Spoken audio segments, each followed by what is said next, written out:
مرحبا، اليوم رح أعمل معكم مسخن رول أو رولات المسخن، وصفة غنية عن التعريف.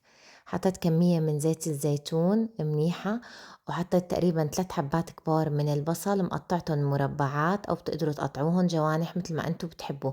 رشيت عليه رشة صغيرة من الملح لحتى يساعد إنه البصل يدبل.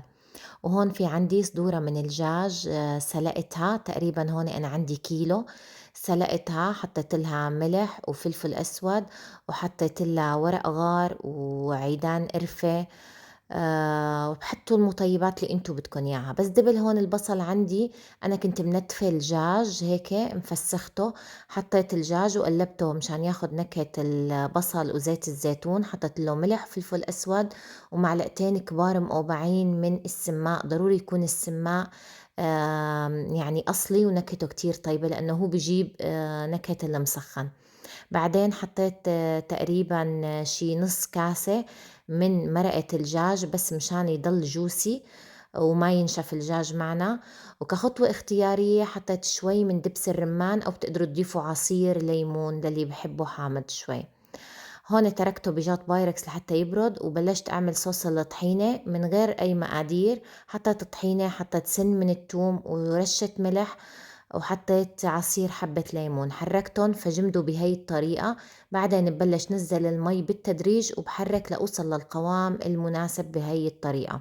هذا الصوص رح أقدمه مع المسخن، بيتغمس فيه كتير طيب. بالنسبة للمسخن هون أنا دهنت صينية بزيت زيتون، وهون في عندي بالزبدية زيت زيتون مع مرقة الدجاج لحتى ادهن فيه آخر شي الرولات.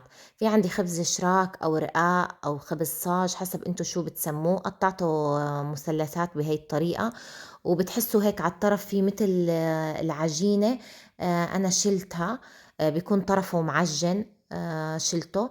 وهون بلشت حطيت كمية من الدجاج ولفيتها، وبصفهم بها بالصينية بهي الطريقة.